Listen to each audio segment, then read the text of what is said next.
development cycle that we learned about in business school, where you have introduction, growth, maturity, decline, it just gets scrunched. You don't really have to do as much market research and test marketing. You can do it almost nationally very quickly, and you get feedback almost immediately, whether the movie should go straight to DVD or whatever it is. Right. You're going to get that very, very quickly. We've used it, and we think it as a consumer company, it's great because it just provides us so much more information about what customers like or don't like. I personally don't think that customers play a larger role in any way in terms of product development and innovation. Than they used to? Than they used to. I don't believe that. But, and there's lots of companies that, I think pride themselves in taking practically no input and are very successful because they say, like Apple, they say customers. That's not lots of companies, but go ahead. No, but there's others as well that they'll introduce something, and I think the axiom is customers don't know what they want, but if you put it in front of them, they know what they like or what they don't like very quickly. And that's really the beauty of social media. When I arrived at Sprint almost 4 years ago, the brand was declining.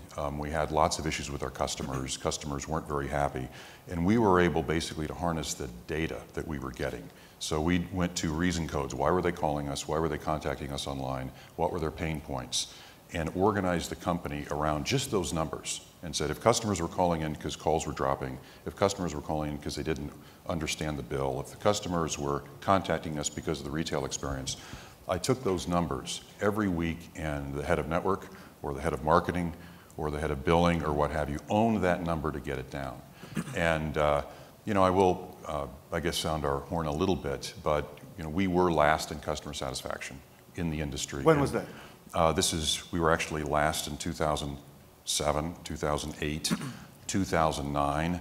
2010, we moved out of the cellar, and this past year, we were in the #1 spot, according to the American Customer Satisfaction Index, which is, as well as J.D. Power. We won three J.D. Power awards last quarter. That's quite a rapid turnaround. But thank you. But in the well, thank you. But the ACSI, which is a lot of people know as the University of Michigan study, which is the largest kind of CSAT study, not only did we move from last to first, but in the last 3 years, we are the most improved U.S. company in all 47 industries that they look at. And it is just, this humongous amount of information and data that comes from customers. That's what enabled it to happen. That's what enabled it. You just paid really close attention to the data, and yet you're still saying that product development isn't any different than it was before. I don't get that. Not really, because the innovation level, so for example, I just got back from a week in Asia, visiting all my potential suppliers, and quite frankly, most customers can't even envision what's possible. But by the way, by taking the kinds of information, the kinds of feedback on, let's say, this generation of device, I won't say that completely. You do know, for example, that you really want your next phone to have longer battery life. That's a pain point. You don't have any choice about that. Yeah, but customers are making it very clear they don't like the battery to die during the day. So, and especially with all the things they're doing on the device, and the screen's getting larger. They want a larger screen, which means it's going to suck more battery, yet they want the battery to last longer. So you have to work on technologies and capabilities that enable both. So I won't say that there's no input into the development cycle, but there's not that much market research, really.